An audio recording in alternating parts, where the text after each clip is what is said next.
ప్రజావేదిక వీక్షకులకు నమస్కారం. నేను మీ మహాదేవ.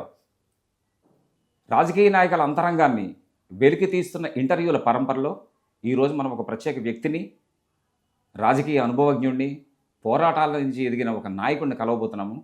ఆ నాయకుడి అంతరంగాన్ని తెలుసుకునే ముందు ఆయన గురించి ఒక్క మాట. ఏపీ అగ్రికల్చర్ మిషన్ వైస్ చైర్మన్గా, అంతకుముందు తెలుగుదేశం పార్టీ రాష్ట్ర రైతు అధ్యక్షుడిగా వివిధ విభాగాల్లో ఎన్నో అనుభవజ్ఞమైన పదవులు నిర్వహించి మన ముందుకు వచ్చిన మర్రెడ్డి శ్రీనివాసరెడ్డి గారిని కలుద్దాము. నమస్కారం సార్. నమస్కారం సార్, మర్రెడ్డి అన్నది తెలుగుదేశం పార్టీలో ఒక బ్రాండ్ లాగా వినిపించడం నేను విన్నాను. మీ రాజకీయ నేపథ్యం ఏంటి సార్? రాజకీయ నేపథ్యం అంటే ఒక సగటు సాధారణ మధ్యతరగతి కుటుంబం.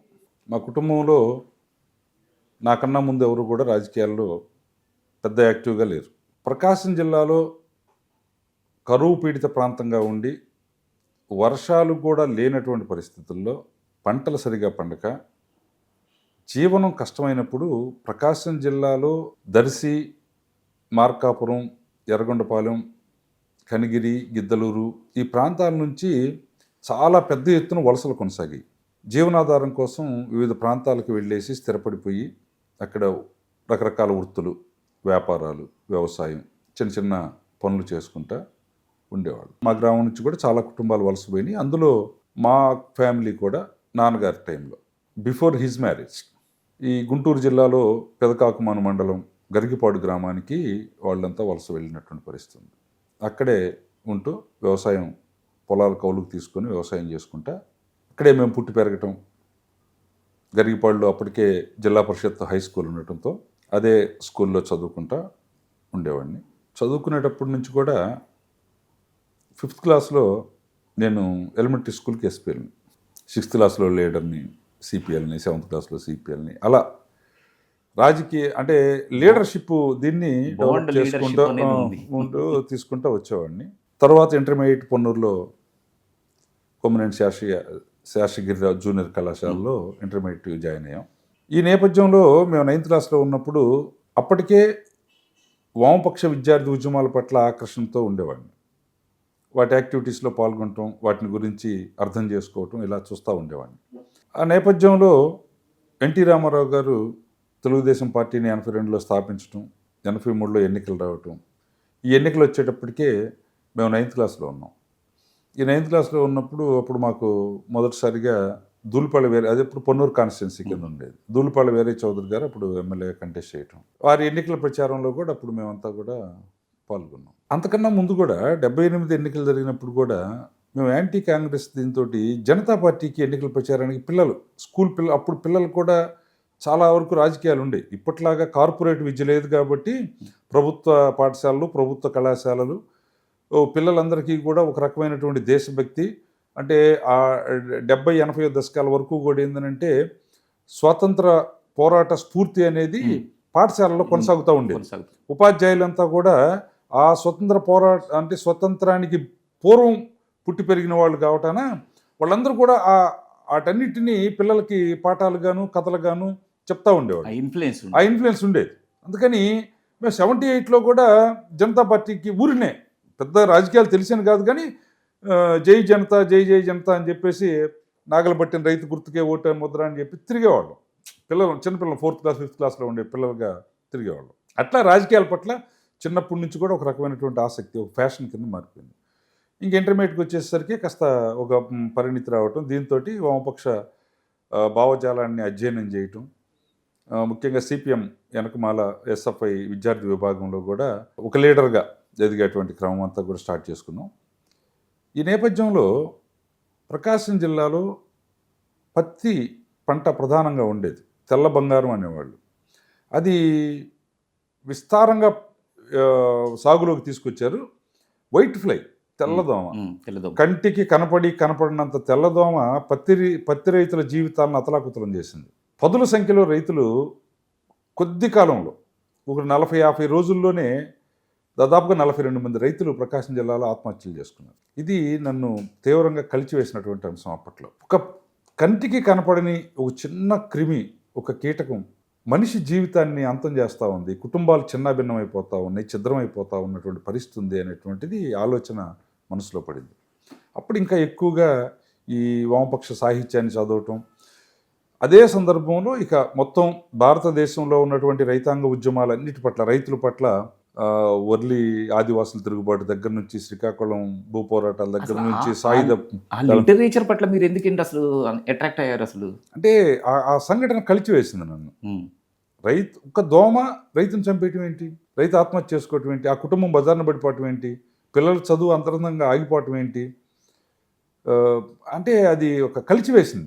అప్పటిదాకా కళకళలాడుతా ఉన్నటువంటి కుటుంబాలు ఒక్కసారి చిన్నాభిన్నం అయిపోవటం, విషాదం అలుముకోవటంతో అసలు ఏంటి పరిస్థితి అనేటువంటి అంశం నన్ను అప్పట్లో బాగా కలిచివేసింది. ఇంటర్మీడియట్లో ఇక అక్కడ దాంతో అసలు ఈ వ్యవసాయం పట్ల ఒక అధ్యయనం చేయాలి అని భారతదేశంలో జరిగినటువంటి అన్ని రైతాంగ పోరాటాలు, వ్యవసాయ సంబంధిత అంశాలన్నిటి మీద ఒక చదవటం, దాన్ని అర్థం చేసుకోవటం, ఆలోచించటం మొదలుపెట్టుకుంటా ఓ డిగ్రీ కంప్లీట్ అయ్యేపాటికి పరిపూర్ణంగా వ్యవసాయం పట్ల ఒక విపరీతమైనటువంటి మక్కువ, రైతాంగం దీంట్లో నుంచి బయటికి రావాలి అని చెప్పేసానంటే ఖచ్చితంగా రైతుల పట్ల బాధ్యతతో కూడినటువంటి అధికార అవకాశాలు ఉన్నటువంటి ప్రభుత్వాలు వస్తే తప్ప ఇది సాధ్యం కాదు అనేటువంటి అభిప్రాయం బలపడిపోయింది. సిపిఎం పార్టీలో అప్పుడు కీలకంగానే వ్యవహరించేవాడిని, యువజన నాయకుడిగా, తర్వాత రైతు నాయకుడిగా, ఏఐకేఎస్ అనేటువంటి అఖిల భారత కిసాన్ సభలో ఈ రాష్ట్ర కమిటీ సభ్యుడిగా నేను 12 సంవత్సరాల పాటు పనిచేశాను.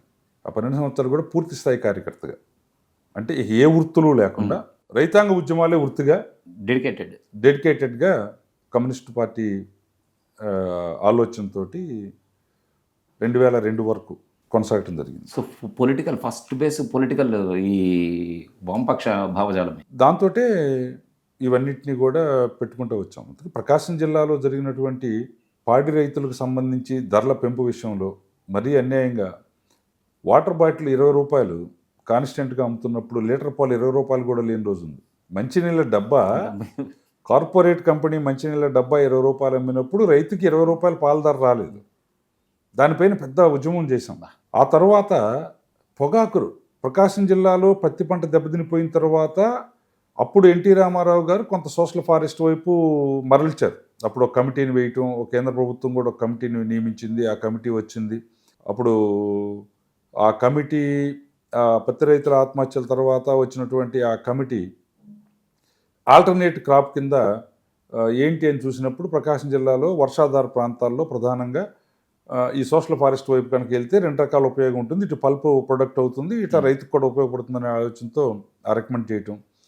దాన్ని వచ్చిన తర్వాత మిగతా ప్రాంతాల్లో ప్రకాశం జిల్లాలో అప్పుడు అడవి పందుల బెడద ఎక్కువగా ఉండేది. ఈ అడవి పందుల నుంచి రక్షణ కావాలి. ఇప్పుడు మీకు వేరుశనగలు, ఇప్పుడు నల్లరేగడి భూముల్లో ఇది పెట్టుకోవచ్చు, మంచి శనగ, పప్పు శనగ అంటారు, ఇలాంటివి పెట్టచ్చు. అవి కొన్ని ప్రాంతాల్లో అవకాశం ఉంది. కొంచెం మదుగులు, వాగులు, వంకలు, తుప్పలు ఉన్నటువంటి ప్రాంతాలకు వచ్చేసరికి ఆ పంట పెడితే పందులు పంట దశకు వచ్చినప్పుడు ఒక్క రోజులో చేనంతా కూడా నాశనం చేసే పరిస్థితుంది. ఆ నేపథ్యంలో ఆల్టర్నేట్ క్రాప్ ఏంటి అంటే పొగాకు ఒక దీనిగా ఎంపిక చేసుకొని పెద్ద ఎత్తున అప్పటికే జంగారెడ్డిగూడెం కానివ్వండి, కొయ్యలగూడెం కానివ్వండి, అంటే భద్రాచలం ఏరియాకి సంబంధించి పశ్చిమ గోదావరి జిల్లా, ఇప్పుడు గుంటూరు జిల్లాలో మన ఈ ప్రాంతం, ఈరోజు అమరావతి నిర్మాణం ఏదైతే జరుగుతూ ఉందో ఈ ప్రాంతంలో పెద్ద ఎత్తున బేరంలు ఉండేవి. పొగాకు ఇదంతా ఉంది. క్రమంగా చిల్లలూరుపేట ఇక్కడి వరకు బాగా పొగాకు నడిచేది. క్రమంగా అది ప్రకాశం జిల్లాలోకి ఈ దొరపొగాకు, అంటే ఈ వర్జీనియా పొగాకు పంట పెట్టడం జరిగింది. ఆ పొగాకు ధరలకు సంబంధించి కూడా ఓ 2 సంవత్సరాలు 3 సంవత్సరాలు పొగాకు ధరలు బాగుంటే 4వ సంవత్సరం మొత్తం పోయేది. అప్పటి వరకు ఉన్నటువంటి మొత్తం కూడా పోయేది. ఆ పరిస్థితుల్లో ఉంటే దానిపైన పెద్ద ఎత్తున పోరాటాలు రైతాంగాన్ని గ్యాదర్ చేసుకొని చేయటం. సాగరు కుడి కాలువ ప్రకాశం జిల్లాకు వచ్చేటప్పటికి చివరి ప్రాంతం, అటు దర్శి నుంచి ఇటు అద్దంకి ప్రాంతం, ఇటు పర్చూరు ప్రాంతం, ఇదంతా కూడా టైలాండ్స్. ఈ టైలాండ్స్లోకి వచ్చేటప్పటికి కాలువ నీళ్లు సక్రమంగా అందే కాదు. అంటే వరి నాటితే పొట్ట దశకు వచ్చినప్పుడు, మిరప, పొగాకు, పత్తి ఇలాంటి పంటలు పెడితే మంచి అవసరం వచ్చినప్పుడు నీళ్ళు లేకుండా పోయేది. ఈ నేపథ్యంలో వారబందీ సిస్టాన్నైనా అమలు చేసి పైన ఉన్నటువంటి వాటిని కొద్ది రోజులు ఆపేసి నీళ్లు కింద దాకా తీసుకురావాలి అని పెద్ద పోరాటాలు చేశాం. దాంట్లో ఒక పోరాటం అయితే మధ్యాహ్నం 1 గంట నుంచి రాత్రి 1 గంట వరకు నేషనల్ హైవే మొత్తం దిగ్బంధనం అయిపోయింది.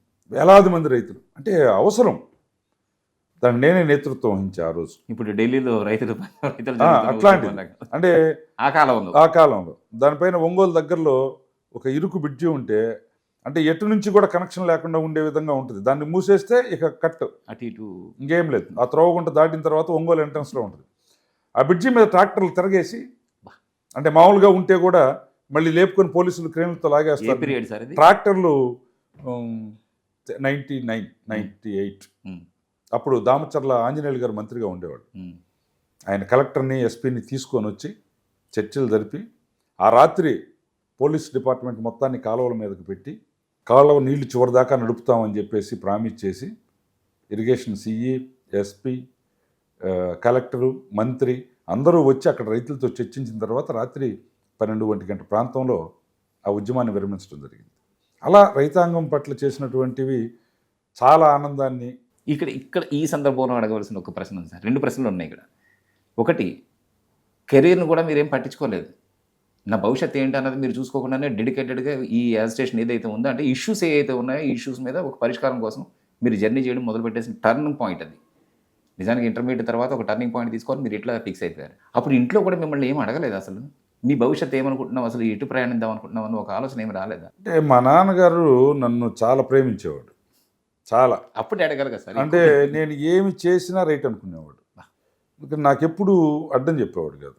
వాళ్ళు కష్టపడి, ఒకసారి ఆయన పేరు గుర్తు చేసుకోండి. రామిరెడ్డి గారు, ఆయన చేయగలిగింది ఆయన వ్యవసాయంలో చేసుకుంటా వచ్చినటువంటి ఆదాయంతో నేను పెట్టుకునేటువంటి ఖర్చులు కానీ ఇతర ఈ అవసరాలన్నింటికి కూడా ఉండేవాడు.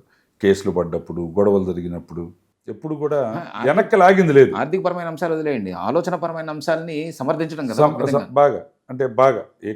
ఎన్ని కేసులు నా పైన, ఎన్నో కేసులు ఉండి, ఎన్నో గొడవలు, నా మీద అటాక్స్ ఉండి. అప్పట్లో కమ్యూనిస్ట్ ఉద్యమంలో ఉన్నప్పుడే నా మీద 3 సార్లు నా మీద అటెంప్ట్ జరిగింది. ఇట్లాంటివన్నీ చాలా సర్వసాధారణంగా జరిగిపోతాయి. అటు మా తల్లిదండ్రుల వైపు నుంచి కానీ, నా భార్య వైపు నుంచి కానీ ఏ రోజు కూడా అంటే ఆ వెనక్కి లాగటం కానీ దాన్ని రిస్ట్రిక్ట్ చేసేటువంటి ఆలోచన కూడా లేదు.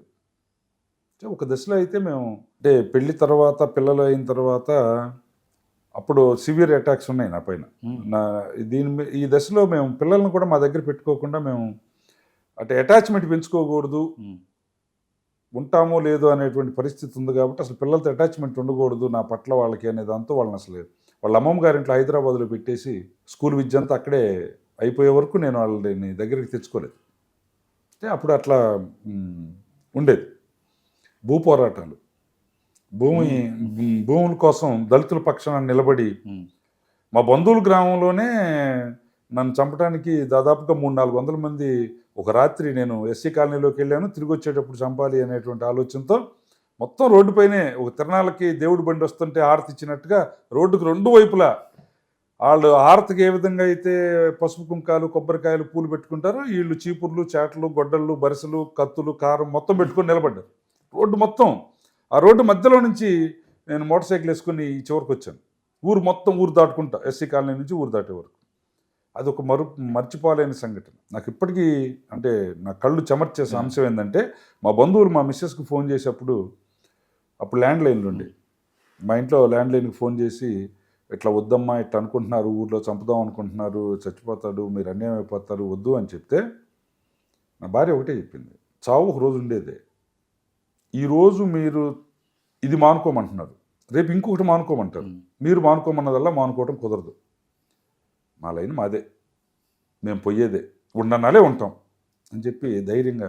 ఎంత బలమైన ఖచ్చితంగా. ఆ రోజు ఆమె బిఏడి అవగాహన ఆలోచన ఉంటుంది.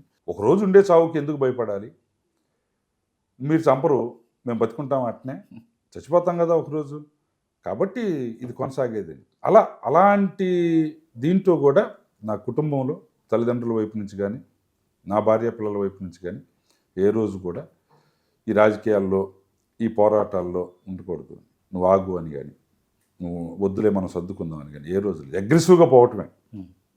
మన మార్కు, మనం పుట్టాం, పెరిగాం, తెలుసుకున్నాం, ఈ విజ్ఞానానికి ఒక అర్థం ఉండాలి, ఇది ఎవరికో వాళ్ళకి ఉపయోగపడాలి, కాబట్టి మనం ముందుకే పోదాం అనేది కొనసాగుతుంది. అంత సుదీర్ఘమైన పోరాటాలు రైతుల కోసం చేసిన తర్వాత అల్టిమేట్గా మీరు సాధించిన సక్సెస్ ఏంటి సార్? అంటే మీకు అనిపిస్తుంది కదా, అప్పట్లో అయితే ఇప్పుడు కాలువ నీళ్ళ కోసం పోయాం, ఆ రాత్రి కలెక్టర్లు పోలీసులు కాలువల మీదకి వచ్చి రెవెన్యూ పోలీస్ యంత్రాంగం వచ్చి కాలువ చివరి భూములకు నీళ్ళు ఇచ్చి ఆ రైతు చేలోకి పోయి నీళ్లు కట్టుకుంటున్నప్పుడు ఆడి మనసులో మనం గుర్తొచ్చే అంశం అల్టిమేట్. పొగాకు రైతులకి ధరలు లేనప్పుడు ఆ రోజు చంద్రబాబు నాయుడు గారు ముఖ్యమంత్రిగా ఉన్నారు. మా జిల్లాలో ప్రకాశం జిల్లా నుంచి అప్పుడు కర్ణం బల్లాం కృష్ణమూర్తి గారు తెలుగుదేశం పార్టీలో పార్టీ అధ్యక్షుడిగాను ఎమ్మెల్యేగాను ఉండేవాడు. మేము వామపక్ష రైతు సంఘం నుంచి కొంతమంది, అంటే చాలా వామపక్ష రైతు సంఘాలు, సిపిఎం రైతు సంఘం, సిపిఐ రైతు సంఘం, అట్నే సిపిఐ ఎంఎల్ రైతు సంఘాలు, కాంగ్రెస్, ఇలా రైతు సంఘాల వాళ్ళందరం కలిసి బలరాం గారితో మాట్లాడితే బలరాం గారు చంద్రబాబు గారి దగ్గర తీసుకెళ్ళారు. ఆ రోజు సెక్రటేరియట్లో మీటింగ్ బహుశా 97, 96 పొగాకు ఉత్పత్తిదారుల సమాఖ్య అని చెప్పేసి దానికి 10 కోట్ల రూపాయల రివాల్వింగ్ ఫండ్ ఏర్పాటు చేసి, అంటే ప్రైవేటు వ్యాపారస్తులు ధరలు కోసేస్తూ ఉన్నారు సిండికేట్ అయ్యి, దీనికి ప్యారలల్గా ప్రభుత్వం వైపు నుంచి కొనుగోలు ప్రారంభిస్తే మార్కెట్ వస్తుందంటే ఆ రోజుల్లో 10 కోట్ల రూపాయలు కేటాయించి పొగాకు యూనియన్ ప్రకాశం జిల్లా టొబాకో గ్రోయర్స్ అసోసియేషన్కి 10 కోట్ల రూపాయలు గవర్నమెంట్ ఫండ్ ఇచ్చి పొగాకు కొనుగోలు చేపించింది. ఆ రోజు సుంశేషయ్య గారు దాని యూనియన్ చైర్మన్గా ఉండేవాడు. మార్కెట్ గిరాకీ పెంచడం కోసం. మరి మార్కెట్ కథలకు వచ్చింది. అది అల్టిమేట్గా తృప్తినిచ్చేటువంటి అంశం. 20 రూపాయలు మంచినీళ్ళ డబ్బా అమ్ముతూ ఉంటే 20 రూపాయలు పాలు అమ్మకపోతే ఆ రైతులు పడేటువంటి వేదన చూసినప్పుడు, దానికోసం పోరాడి పాల ఉత్పత్తిదారులకి ధర పెంచినప్పుడు వాళ్ళ ఆ ఆనందం, ఆ ఆనందం, ఇవన్నీ కూడా అల్టిమేట్. ఇంకా ల్యాండ్ భూ పంపిణీలకు సంబంధించి కొన్నిట్లో పాల్గొనటం, వాటన్నిటిని నిలబడి చేయటం, ఇవి చాలా అంశాలు ఉన్నాయి. అవన్నీ ఇప్పటికీ ఆ గ్రామాల్లో ఆ పల్లెల్లోకి పోయినప్పుడు ఇక్కడ ఆ ప్రాంతానికి సంబంధించి అడగవలసిన ఒక ప్రశ్న ఏంటంటే, బై బాండ్ ఇంటర్మీడియట్ నుంచే మీ ఐడియాలజీ కానీ ఒక అగ్రెసివ్నెస్ కనబడుతుంది. అంటే ఒక సమస్యకి పట్ల రెస్పాండ్ అయ్యే ప్రతిస్పందించే విధానం వేరుగా ఉంది, ఒక ఉద్యమ లక్షణాలాగా. ఆ టైంలో వార్ ఇంపాక్ట్ ఎక్కువ ఉండేది కదా మీకు. అటువైపు మీకు ఎప్పుడు అంటే వామపక్ష జాలాన్ని అంటే వారు అప్పటికే సిద్ధాంత పరిణితి ఉంది. అంటే ఇప్పుడు భారతదేశంలో అంటే ఈ అతివాదులు అంటారు, ఎక్స్ట్రీమిస్టులు. ఈ ఎక్స్ట్రీమిస్టుల యొక్క ఆలోచన ఇప్పుడు నీ ప్రపంచమంతా యుద్ధానికి సిద్ధం కాకుండా నీ పాటికి నువ్వు వెళ్ళి హీరోయిజాన్ని ప్రదర్శించడం అనేది అసలు విప్లవ సిద్ధాంతమే కాదు. విప్లవ సిద్ధాంతం ఏంటంటే ప్రజల్ని ఎవరైతే బాధల్లో ఉన్నారో ఆ బాధపడేవాడు నేను బాధపడుతున్నాను అని వ్యక్తం చేయాలి. నువ్వు బాధపడుతున్నావు అని నేను ఆవేశపడకూడదు. ఎక్స్ట్రీమిస్టులు ఏం చేస్తున్నారు, ఎవరి తరఫున వీళ్ళు యుద్ధం చేస్తున్నారు, ఎవరి తరఫున వాడిని యుద్ధం చేయించడానికి ప్రిపేర్ చేయాలి మనం. ఏ ప్రజల బాధలో ఉన్నారో ఆ బాధ పరిష్కారానికి ముందుకు రమ్మని వాళ్ళని మనం ఎడ్యుకేట్ చేయాలి. బాధితుల మధ్యలో ఉండాలి. మనం వెళ్ళి దూరంగా ఉంటే వీటికి అండ కూడా లేకుండా పోతుంది. కాబట్టి ఎప్పుడు కూడా నాకు అప్పటికే క్లారిటీ ఉంది. అలాంటి ఆలోచనలు నేను ఎప్పుడు చేయలేదు. ప్రజల్లో ఉండి ప్రజా సంఘాల ద్వారా ప్రజలను చైతన్యం చేసేటువంటి కార్యం. సో ప్రజల మధ్య ఎదుగుతున్న నాయకత్వం ప్రజానాయకుడిగా నేను ఇంట్రడ్యూస్ చేయడం కరెక్టే. ఖచ్చితంగా. ధన్యవాదాలు. వామపక్ష భావజాల నుంచి ఒక్కసారిగా కాస్త భిన్నమైన సోషలిజంకి అనే ఒక వింగ్ తీసుకున్న టీడీపీ వైపు ఎందుకు అట్రాక్ట్ అయ్యారు? అంటే నేను డైరెక్ట్గా వామపక్ష భావజాలం నుంచి టీడీపీకి కూడా రాలా. చాలా ఇన్ఫ్లుయెన్స్ ఉంటుంది మీరు అప్పుడు. అందుకే రాలా, డైరెక్ట్గా రాలా. 2000లో జరిగినటువంటి రైతులు ఈ విద్యుత్ ఉద్యమంలో జరిగినటువంటి దాంతో నేను కూడా పాల్గొన్నటువంటి వ్యక్తిని. హైదరాబాద్లో బషీర్బాగ్ కాల్పుల్లో నేను ఉన్నా. ఆ తర్వాత అప్పుడు ఈ ప్రపంచ బ్యాంక్ కానివ్వండి, ఈ సంస్కరణల మీద కానివ్వండి, ఈ విద్యుత్తుకు సంబంధించిన సంస్కరణల మీద, వీటన్నిటి మీద పోరాటాలు చేస్తున్నాం కదా. దాంతో అప్పుడు నేను కాంగ్రెస్ పార్టీ వైపు వెళ్ళాను. అంటే అప్పుడు వామపక్ష భావజాలం నుంచి బయటకు వచ్చున్నాం కొన్ని కారణాలు. అంటే అప్పటి వరకు నేను దీనిగా ఉండటం. రెండవది ఆ నేపథ్యంలో కుటుంబ భారం. ఈ కుటుంబ భారంతో మా అత్తగారిది అంతా జాయింట్గా ఉండేవాళ్ళం. మా బావమరుదులు వీళ్ళందరూ విద్య కోసం, ఇతర అవసరాల కోసం కొంచెం ఎక్కువ అప్పులు నేపథ్యంలో ఇంకా మనం పొద్దుస్తమానం ఉద్యమాల్లోనే ఉంటే ఇది ఇబ్బంది అయిపోద్ది అనేటువంటి దాంతో నేను బయటకు వచ్చేసాను. బయటకు వచ్చినప్పుడు 2-3 సంవత్సరాల పాటు పెద్ద ఎత్తున వ్యవసాయం చేశాను. మళ్ళీ వ్యవసాయమే చేశాను, మిగతా వాళ్ళకి కాకుండా. 250 ఎకరాల పొలం మట్టిని వదలలేదు. అక్కడికి వెళ్ళి సోషల్ ఫారెస్టింగ్ చేసుకొని ఉన్నాం.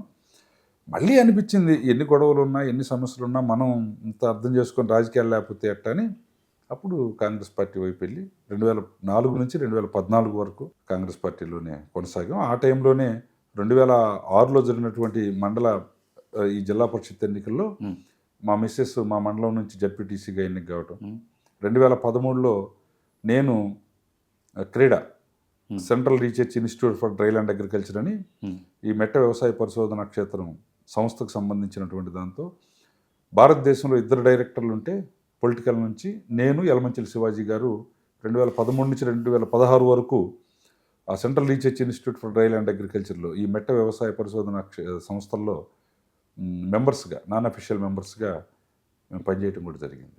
అట్లా ఆ, రాజకీయాల్లో అటువైపుకి వచ్చాం.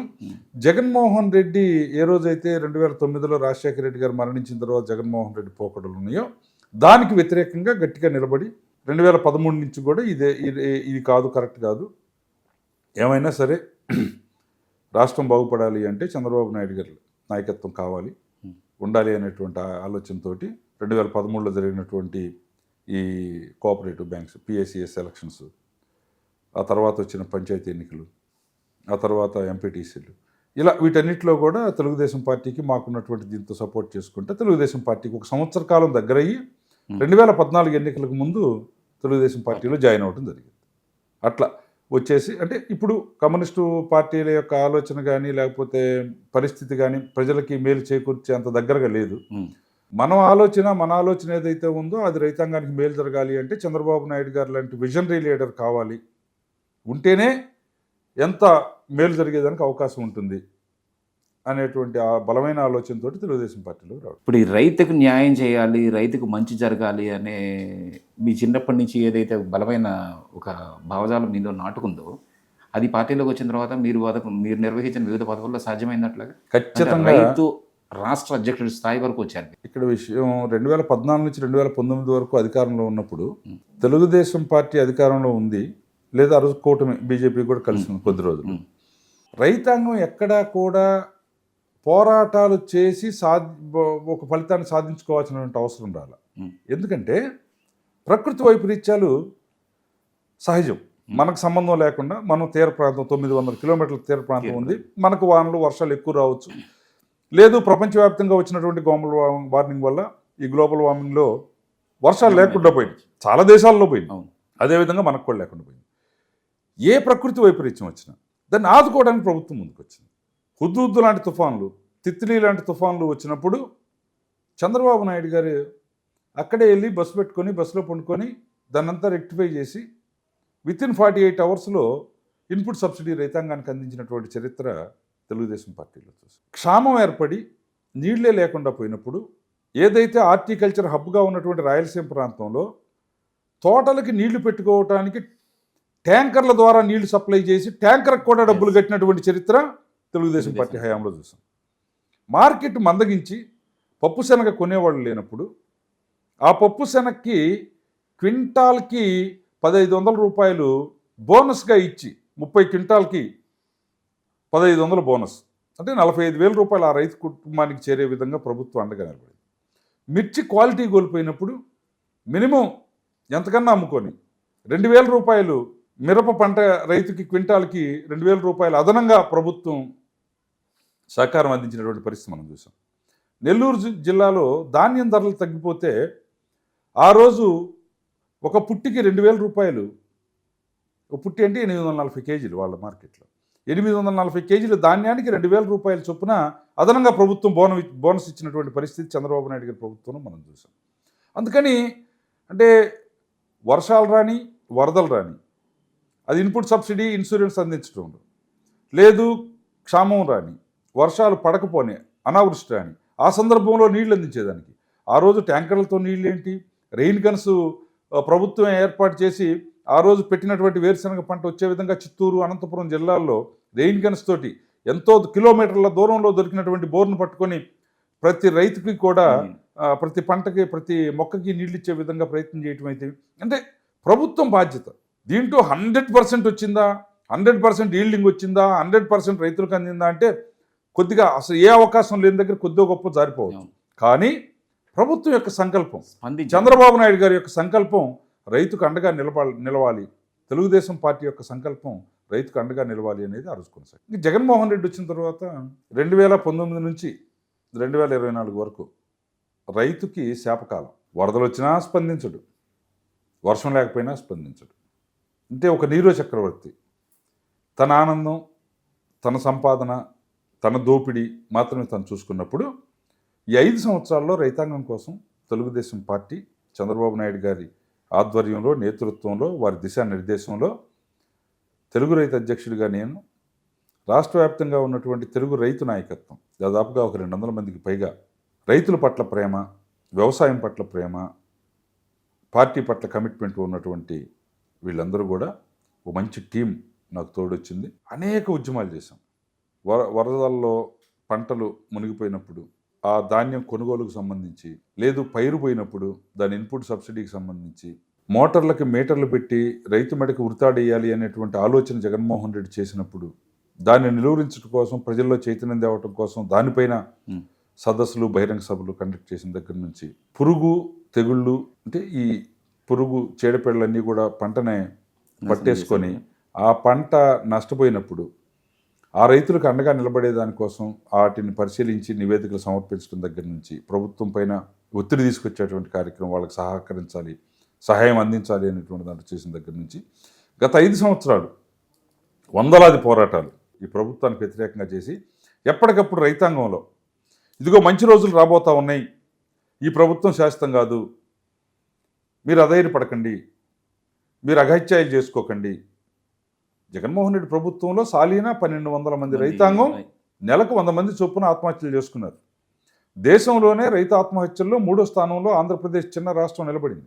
ఉమ్మడి 13 జిల్లాల చిన్న రాష్ట్రంలో సంవత్సరానికి 1200-1300 మంది రైతాంగం ఆత్మహత్యలు చేసుకొని ఆత్మహత్యలకు పాల్పడ్డారు అంటే వాళ్ళ యొక్క ఆత్మస్థైర్యం ఏ స్థాయిలో దెబ్బతిందో మనం చూసాం.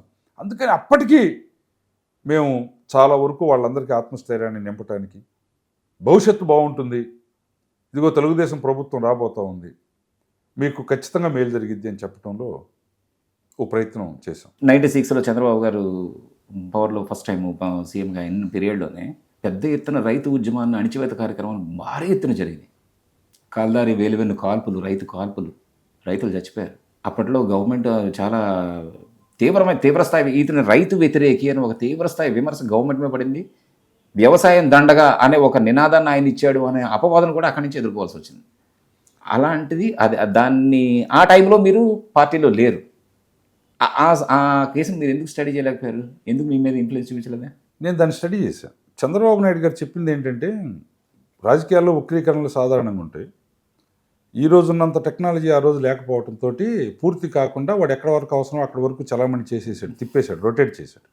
ఆ రోజు చంద్రబాబు నాయుడు గారు చెప్పింది ఏంటంటే, ఇప్పుడు సహజంగా ఎవరైనా ఒక వృత్తి చేస్తున్నప్పుడు ఆ వృత్తి లాభదాయకంగా లేకపోతే ఎందుకురా దండగా ఈ పని చేయడం అంటాం. చంద్రబాబు నాయుడు గారి ఆలోచన ఏంటంటే, అప్పుడే ఇజ్రాయెల్ టెక్నాలజీని ఈ రాష్ట్రంలోకి ఇంప్లిమెంట్ చేస్తూ ఉన్నటువంటి దశ.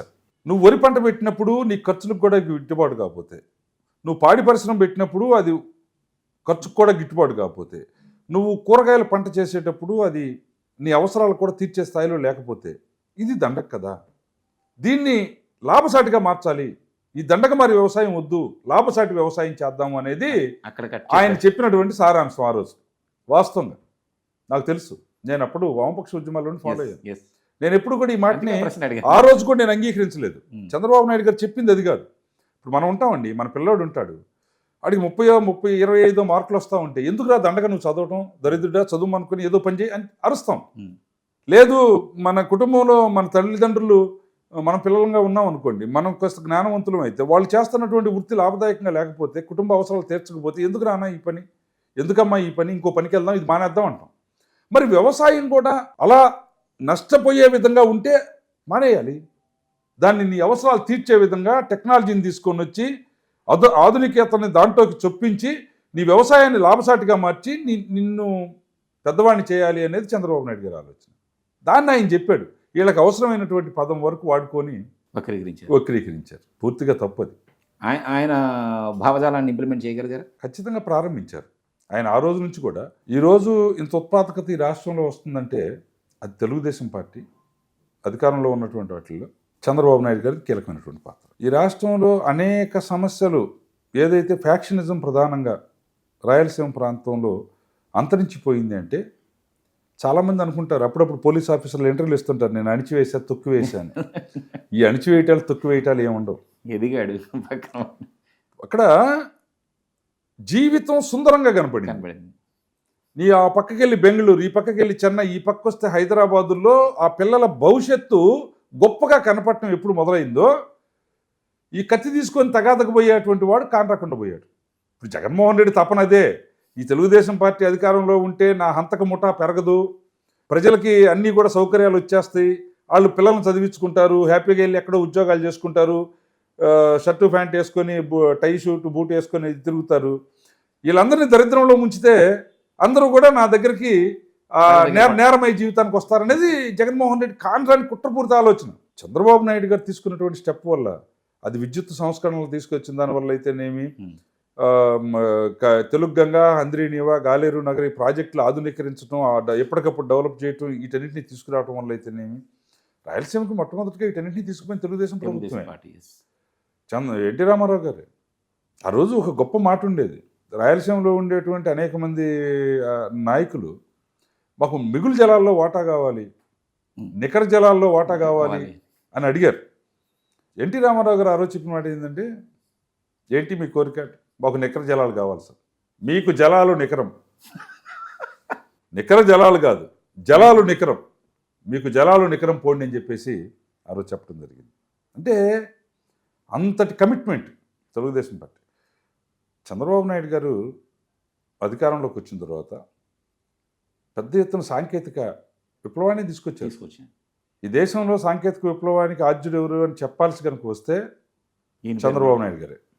ఆ రోజు వాజ్పేయి ప్రధానమంత్రిగా ఉన్నప్పుడు ఈ ఐటీ సెక్టార్ని, ఈ టెక్నాలజీని తీసుకురావటం కోసం ప్రపంచమంతా అటువైపు పరిగెత్తుతూ ఉంది. దీనికి మనం వెళ్దాం అని పోటీ చేసి, ఇది 2004 వరకు ఉన్నటువంటి వాజ్పేయి ప్రధానిగా ఉన్నప్పుడు పెద్ద ఎత్తున పోరు చేసి ఒప్పించి ఆ రోజు కేంద్ర ప్రభుత్వం ఒక కమిటీ వేస్తే ఆ కమిటీకి వైస్ చైర్మన్ ఉండి దాన్ని ఈ దేశంలో చాలామంది మూర్ఖులు తెలియక అడుగుతుంటారు, ఈ టెక్నాలజీ అంతా చంద్రబాబు నాయుడు. చంద్రబాబు నాయుడు గారు తెచ్చాడు. చంద్రబాబు నాయుడు గారు ఆ రోజు ఆ చొరవ చూపకపోతే ఈ రోజు భారతదేశం ఈ పరిస్థితుల్లో ఉండదు. నేనంటే ఆంధ్రప్రదేశ్ కాదు, భారతదేశంలో ఉన్నటువంటి టెక్నాలజీ ఇన్ని ఈ విధంగా ఎదగడానికి ప్రధాన కారకుడు చంద్రబాబు నాయుడు గారు. బీజం వేయటమే కాదు, దాన్ని ఒప్పించి, ఆ రోజు ప్రభుత్వాన్ని ఒప్పించి, దానికోసం ఒక కమిటీని వేసి, దాన్ని ప్రపంచంలో అధ్యయనం చేసి, వాటన్నిటిని భారతదేశంలోకి ఆహ్వానించి, ఆ టెక్నాలజీని ఇక్కడ ఉపయోగంలోకి తీసుకొచ్చినటువంటి దాంట్లో ప్రధానమైనటువంటి ఆద్యుడు చంద్రబాబు నాయుడు గారు. సాంకేతికతను అనుసంధానం చేస్తే తప్ప వ్యవసాయంలో పురోగతి కనిపించడం కష్టం అనేది అవుట్ రైట్ స్టేట్మెంట్. దానికి అనుగుణంగానే పాలసీలు, గవర్నమెంట్ తీసుకుంటున్న చర్యలు కానీ ఇవన్నీ ఉన్నాయి. రైతుకి అలాంటి సౌలభ్యాలు ఇచ్చేస్తే కనుక వ్యవసాయం మీద మమకారం ఉంటుందంటారా? ఇదొక ప్రశ్న. ఈ ఆధునిక ధోరణి అనేది ఉపయుక్తం అవుతుంది మనకి ఇప్పుడున్న మోడర్నైజేషన్ వరల్డ్. ఎందుకంటే ఆ స్ట్రగుల్ బీజం నుంచి మీరు అగ్రికల్చర్ని చూసిన వ్యక్తి కనుక, స్టడీ చేసిన వ్యక్తి కనుక మీ దగ్గర నుంచి కరెక్ట్ సమాధానం రావాలి. నాకు సమాజం ఎప్పుడు కూడా అభివృద్ధి వైపు ప్రయాణం చేస్తుంది. అది జీవ లక్షణం. ప్రతి జీవి నిన్నటికన్నా ఈ రోజు కన్నా రేపు ఉన్నతంగా ఉండాలి, గొప్పగా ఉండాలి, సౌకర్యవంతంగా ఉండాలి. అది సుఖం అనే పదం నేను అట్లా సౌకర్యంగా ఉండాలి అని ఇది లక్షణం. ఈ లక్షణంలో ఈ ఆధునికత ఈరోజు వచ్చినటువంటి దాంతో టెక్నాలజీని అనుసంధానించాలి. నేను ఇక్కడ మీకు ఒక విషయం చెప్పాలి. నేను, లోకేష్ బాబు గారు, ఆయన పార్టీ నేషనల్ జనరల్ సెక్రటరీ, నేను రైతు అధ్యక్షుడిగా రైతు ఆత్మహత్యలకు సంబంధించినటువంటి రైతులను పరామర్శించడం కోసం, అదేవిధంగా దెబ్బతిన్నటువంటి ప్రాంతాల్లో గోదావరి, కృష్ణా, గుంటూరు, ఉభయ గోదావరి జిల్లాల్లో పంటలు కూడా మునిగిపోయి రైతులు అగమ్యగోచరంగా ఉన్నప్పుడు ప్రభుత్వం కనీసం స్పందించే పరిస్థితిలో లేకపోతే వాళ్ళకి ధైర్యం చెప్పడం కోసం ఆత్మహత్యలు ఒకవైపు జరుగుతూ ఉన్నాయి, వద్దు ఇది కాదు పద్ధతి అని చెప్పడానికి మేము వెళ్ళినప్పుడు, ఆ రోజు లోకేష్ బాబు గారు మేము కారులో పోయేటప్పుడు ఒక చర్చ జరిగినప్పుడు, ప్రభుత్వం ఈరోజు రైతుకి ఇస్తున్నటువంటి ఈ సపోర్ట్ మాత్రమే వ్యవసాయాన్ని కాపాడలేదు, దీనికి మించి ఏదో చెయ్యాలి. మనం అధికారంలోకి వచ్చిన తర్వాత వ్యవసాయ రంగానికి దీనికి మించినటువంటి సహకారాన్ని మనం ఇస్తేనే వ్యవసాయం రైతుకు గిట్టుబాటు అయింది, అదర్వైజ్ గిట్టుబాటు అవ్వట్లేదు. కాబట్టి రైతాంగం వ్యవసాయం అనేటువంటి వృత్తిలో నుంచి బయటికి వెళ్ళిపోతున్నారు, దీన్ని కాపాడాలి అనేటువంటి ఒక గొప్ప ఆలోచన ఆ రోజు లోకేష్ బాబు గారు చేశారు. తర్వాత ఆయన పాదయాత్ర చేసేటప్పుడు మధ్యలో ఒక ప్లేస్లో నేను కలిస్తే, చాలాసార్లు కలిశాను, ఒక రోజు కలిసినప్పుడు వచ్చిన చర్చ ఏంటంటే, లిక్కర్ ఏదైతే ఉందో మద్యం, ఈ మద్యం, ఈ తయారీ మద్యం, లేకపోతే ఈ కాస్టు, కల్తీ, రకరకాల అంశాలన్నీ ఉన్నాయి. అలా కాకుండా స్వచ్ఛమైనటువంటి కళ్ళు ఏదైతే ఉందో, ఈ కళ్ళు గీత కార్మికులు వృత్తిని పెంచడం, అదేవిధంగా ప్రజల ఆరోగ్యాన్ని కాపాడటం అని చూసినప్పుడు 25 సంవత్సరాల పాటు పెరిగిన తర్వాత కానీ కళ్ళు ఉత్పత్తికి తాటి చెట్టు రాదు. దీన్ని 5 సంవత్సరాల్లో 7 సంవత్సరాల్లో ఆ ఉత్పత్తికి తీసుకురావటం ఎలా? ఆయన అసలు ఎంత గొప్ప ఆలోచన చేశాడంటే, ఆ తాడి చెట్టు అంటే నెక్స్ట్ తరానికనే మాట. అలాంటి దాంట్లో నుంచి ఒక ఆలోచన చేశారు. ఈ ఉత్పత్తులు, ఈ తాటి ఉత్పత్తులు ఏమైతే ఉన్నాయో, అది కాయ కానివ్వండి, కళ్ళు కానివ్వండి, ఆకు కానివ్వండి, ఏదైనా సరే 6-7 సంవత్సరాల్లో, 5 నుంచి 7 సంవత్సరాల లోపుగా అది పంటకు వచ్చే విధంగా, అది దాని ఉత్పత్తి ఉపయోగంలోకి వచ్చే విధంగా మనం ఏ విధమైనటువంటి చర్యలు తీసుకోవచ్చు? విత్తనవాడే ఫలం అనుభవించే పరిస్థితి తీసుకురావాలి. షార్ట్ టర్మ్, అంటే ఇప్పుడు ఎలా అయితే ఈ అన్ని హైబ్రిడ్స్ వచ్చినాయో, తాడి ఈత లాంటి వాటిల్లో నుంచి కూడా ఈ హైబ్రిడ్ తీసుకురావాలి అనేటువంటి మహా ఆలోచన. అంటే వ్యవసాయం పట్ల, భూమి పట్ల, మొక్క పట్ల, చెట్టు పట్ల మమకారం, ఎంత మమకారం ఉంది లోకేష్ బాబు గారికి అనేది దాంట్లో క్లియర్గా అర్థం అవుతా ఉంది. అది ఇప్పుడు ఇంప్లిమెంట్ అయిద్దా 10 సంవత్సరాలు? ఇప్పుడు ఏదైనా ఒక పరిశోధన పెడితే 10 సంవత్సరాలు పట్టొచ్చు, కానీ ఆలోచన చేసి మొదలు పెట్టడం అనేది అది తెలుగుదేశం పార్టీ. అంటే మీరు అడిగినటువంటి ఆధునికతని అనుసంధానం చేయటం ద్వారా వ్యవసాయంలో మరింత మెరుగైనటువంటి ఉత్పత్తుల్ని, అంటే ఉత్పాదకతను తీసుకొని రావటం, ఖర్చు తగ్గించడం, దిగుబడి పెంచడం, రైతుకి గిట్టుబాటు అయ్యే విధంగా. ఒక రైతు కూడా నేను వ్యవసాయం చేస్తున్నానంటే దర్జాగా, ఎస్ హీఈస్ ద ఫార్మర్, ఇతను వాడు రైతు, వాడు వ్యవసాయం చేస్తాడనే బదులు వారు వ్యవసాయం చేస్తారు, వారు వ్యవసాయం చేస్తున్నారు, ఒక కలెక్టర్ని సంబోధించినట్టు, ఒక ఎస్పీని సంబోధించినట్టు, ఒక రైతును సంబోధించేటువంటి పరిస్థితి రావాలి. అది ఈరోజు చంద్రబాబు నాయుడు గారి ఆలోచనలు, లోకేష్ బాబు గారి 48లో మనకి స్వాతంత్రం వచ్చిన దగ్గర నుంచి చాలా మంది సంస్కరణవాదులు ఈ మాట చెప్తానే ఉన్నారు సార్. ప్రజలు వింటానే ఉన్నారు. రైతు ఆ స్థాయికి వస్తాడంటారా? అంటే మార్పులు జరుగుతున్నాయి. ఇప్పుడు మనకే డ్రిప్ ఇరిగేషన్. మీరు నమ్ముతున్నారా? నేను ఖచ్చితంగా నమ్ముతున్నాను. అంటే డ్రిప్ ఇరిగేషన్ వచ్చింది, చాలా తక్కువ నీటితోటి ఎక్కువ ప్రాంతానికి, ఎక్కువ భూమికి నీటిని అందించి ఉత్పత్తి పెంచేటువంటి. రెండో సౌకర్యం ఏంటంటే, డ్రిప్ పెడితే ఆ రైతు మోటార్ ఆన్ చేసేసి, ఇప్పుడు అది కూడా ఇంట్లో ఉండి ఆన్ చేసుకునే సిస్టమ్ తెచ్చాడు చంద్రబాబు నాయుడు. మోటార్ వేసేస్తే ఆ పొలానికి నీళ్లు పడిపోతాయి, ఈయన ఇంకో పని చేసుకోవచ్చు. గతంలో ఏముండేది, అక్కడే ఉండి చిలకపార పట్టుకొని నీళ్ళు అటుపోతున్నాయా ఇటుపోతున్నాయా, దానికి మడవలు వేసుకుంటా, కట్టలు వేసుకుంటా, పొద్దుస్తమానం రాత్రి పగులు దాంట్లో ఉండాలి. ఇలా పరిస్థితి లేదు కదా. ఆధునికత చొప్పించే క్రమంలో రైతు కొంచెం సౌకర్యవంతమైనటువంటి వ్యవసాయం చేయగలుగుతున్నాడు.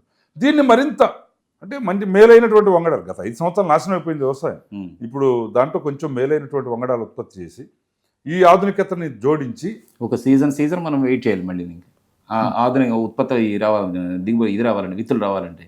అంటే ఒక్క సీజనే కాదు, ఒక సీజన్లో కూడా అంత డెవలప్ అవ్వదు. 2-3 సంవత్సరాల్లో ఒక రకమైనటువంటి షేపు వచ్చేదానికి అవకాశం ఉంటుంది.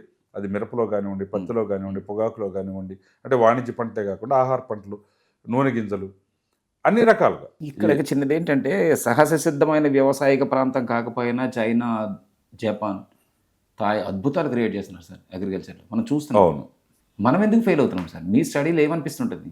అంటే ఫెయిల్ అవటం అని కాదు, ఇక్కడ మన అభివృద్ధి ఇప్పుడు చైనా లాంటి దేశాల్లో ఏంటంటే ఒక రకమైనటువంటి ఆ జీడిపి, వాళ్ళ ఇన్వెస్ట్మెంటు వేరుగా ఉంటుంది. బ్రెజిల్లో పొగాకు రైతులు హెలికాప్టర్లు వేసుకొని తిరుగుతారు, విమానాలు, సొంత చార్టెడ్ ఫ్లైట్స్ ఉంటాయి. పొగాకు రైతులకి చార్టెడ్ ఫ్లైట్స్ ఉంటాయి. ఇక్కడ టొబాకో బాగా పండిద్ది, ఈ టొబాకో రైతులు చార్టెడ్ ఫ్లైట్స్లో వెళ్తారు పొలాలకి. వాళ్ళ మందు ఇదంతా హెలికాప్టర్లో నుంచి, ఇప్పుడు మనం చెప్పే డ్రోన్స్ ఏమైతే ఉన్నాయో ఇవి ఎప్పుడూ వాళ్ళకి వినియోగంలోకి వచ్చినాయి. అంటే ఆ జీడిపి దాంట్లో నుంచి వ్యవసాయ రంగానికి కేటాయిస్తున్నటువంటి బడ్జెట్ ఇప్పుడు దాని మీద కూడా చర్చించాం నేను, లోకేష్ బాబు గారు. అయితే ఇది మన రాష్ట్ర పరిధిలోనే ఉండదు, దేశవ్యాప్తంగా కూడా ఇలాంటి ఆలోచన రావాలి. ఎందుకంటే కేంద్ర ప్రభుత్వం యొక్క సహకారం ఇందులో చాలా కీలకంగా ఉంటుంది. ఇప్పుడు కొన్ని అభివృద్ధి చెందినటువంటి దేశాల్లో దగ్గరగా వాళ్ళ జీడిపిలో 10% వరకు కూడా అగ్రికల్చర్ సెక్టర్కి ఇన్వెస్ట్ చేస్తూ ఉన్నారు. వాళ్ళ మెకనైజేషన్లో ఆ సబ్సిడీల పాత్ర చాలా కీలకమైంది.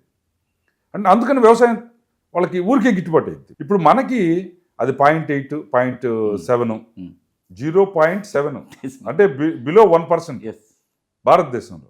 నీకు అది కొన్ని అభివృద్ధి చెందిన దేశాల్లో మోర్ దెన్ 10% వాళ్ళ జీడిపిలో వ్యవసాయ రంగానికి ఖర్చు పెడుతుంది.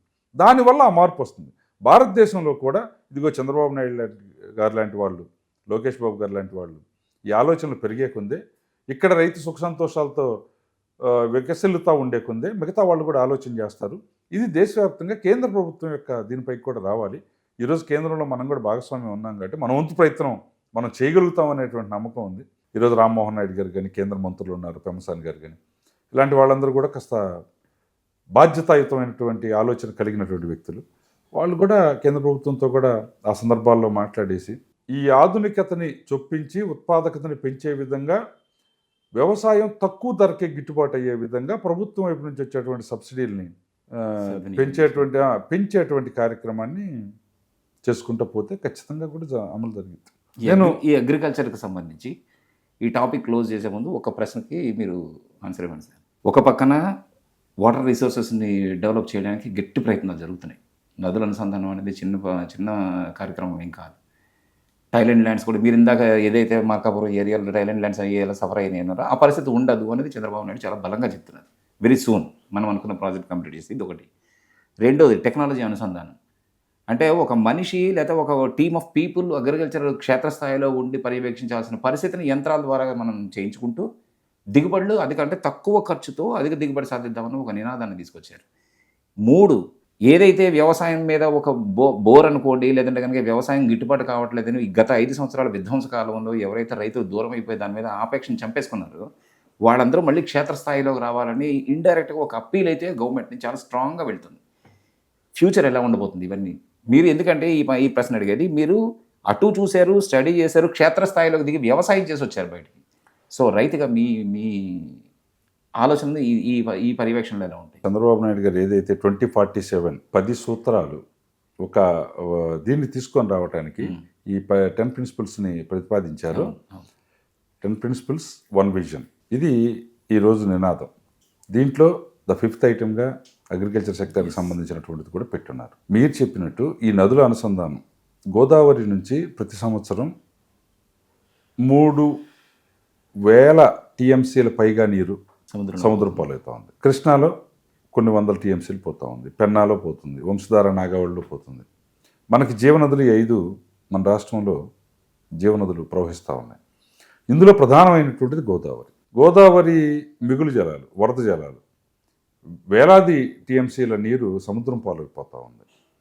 కాబట్టి దీన్ని ఎంతో కొంత, అందులో అన్ని వేల టీఎంసీలు మనం వాడలేం, వాడగలిగినన్ని ఇప్పుడు ఈ పోలవరం ప్రాజెక్టు పూర్తి చేయడం ద్వారా ఉత్తరాంధ్ర సుజల స్రవంతిని కంప్లీట్ చేసి అటు నాగావళి వంశధారకి దాన్ని అనుసంధానం చేయటం, ఇటు కుడికాలువ ద్వారా కృష్ణాకి తీసుకొని వచ్చి కృష్ణాలో ఎగువన ఉన్నటువంటి ప్రాంతం నుంచి పెన్నాకి తీసుకొని పోయి శ్రీశైలం దగ్గర నుంచి వాటర్ కిందకు వాడే అవసరం లేకుండా అక్కడి నుంచి మొత్తం కూడా అటే డైవర్ట్ చేసేసి మిగిలి జారికి సాగర్కి వస్తే సాగర్ నుంచి కూడా మళ్ళీ ఎత్తిపోతల ద్వారా తీసుకెళ్లి బనకచెరలో కలిపేసి ఓ 300 టీఎంసీల నీటిని అటువైపుకి తీసుకొని మళ్ళించుకొని పోతే అంటే ఒక 10% ఏదైతే గోదావరి నుంచి సముద్రం పాలవుతా ఉందో దాంట్లో 10% నీటి తీసుకొని వస్తే ఈ రాష్ట్రం ఇటువైపు సస్యశ్యామలం అయిపోతుంది. అటు ఒక 100 టీఎంసీల నీటిని కనుక అటు తీసుకొని పోతే వంశధార నాగావళి ప్రాంతాలకు సంబంధించి మొత్తం రాష్ట్రం అంతా కూడా ఇలా కనుక 10-15 సంవత్సరాల పాటు ఈ నీటి ప్రవాహం జరిగితే భూగర్భ జలాల నీటి మట్టం పెరిగిపోతుంది, ఆటోమేటిక్గా భూమి చల్లబడిపోతుంది. తద్వారా వర్షాలు సకాలంలో పడితే భూమి మీద ఉన్నటువంటి పైరు కూడా పెరిగేదానికి అవకాశం ఉంటుంది. దీనికి యాంత్రికీకరణ అనుసంధానం చేయటం వల్ల వచ్చే ఉపయోగం ఏంటంటే, ఇప్పుడు నేను నిన్నగా మొన్న ఒక రైతుతో మాట్లాడాను. డ్రోన్ సిస్టమ్ వచ్చిన తర్వాత ఏంటి సౌకర్యం అని. ఒక 10 ఎకరాలు పొలం పెట్టినటువంటి రైతు ఒక మందుని 10 లీటర్లు స్ప్రే చేయాలి ఆ చేలో. ఉదయం నుంచి సాయంత్రం దాకా ఒక ఎకరానికి 5 నుంచి 10 ట్యాంకీలు ఆ పైరు దశను బట్టి కొట్టుకుంటా పొద్దు నుంచి సాయంత్రం దాకా బురదలో తిరిగి కొట్టి 1 లీటర్ మందు స్ప్రే చేయాలి ఎకరాకి. 10 ఎకరాల రైతు 10 లీటర్ల మందు స్ప్రే చేయాలి. అదే డ్రోన్తో 250 to 300 mlతో 1 ఎకరా అయిపోతుంది. అంటే ఆ మందు అలా స్ప్రే అయ్యి మొక్కలు మొత్తం పైన పడుతుంది అనమాట. సన్నటి దారతో పడుతుంది కాబట్టి, తుంపర పడుతుంది కాబట్టి 250 మిల్లీలీటర్లు అంటే ఒక 4 లీటర్లో 4 వంతు. 10 ఎకరాల రైతు 10 లీటర్లు స్ప్రే చేసే బదులు 10 ఎకరాల రైతు 2.5 లీటర్లతోటి చేస్తున్నాడు. మందు ఖర్చు తగ్గిపోతుంది. నీకు స్ప్రే ఇప్పుడు అక్కడ ఇచ్చినటువంటి కూలీ ఖర్చు కన్నా స్ప్రే ఖర్చు తగ్గుతుంది. అంటే ఎకరాకి డ్రోన్తో 400 రూపాయలు తీసుకుంటున్నారు ఈరోజు. అదే అయితే ఇద్దరు మనుషులు నాలుగు ఎకరాలు కొట్టాలనుకోండి, ఇద్దరు మనుషులు పోయారనుకోండి, వాళ్ళకి 2,000 రూపాయలు కూలవుతుంది, 4,000 రూపాయలు మందు ఖర్చు అవుతుంది.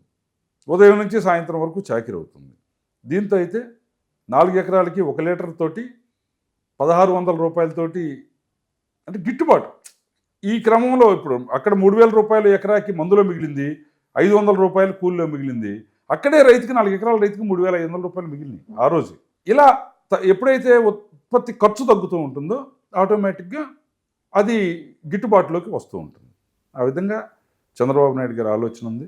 వారు అనేక మంది ఈ వ్యవసాయ రంగ నిపుణులతో చర్చిస్తూ ఉన్నారు. ఈరోజు వ్యవసాయ మిషన్ యొక్క ఉద్దేశం కూడా అదే.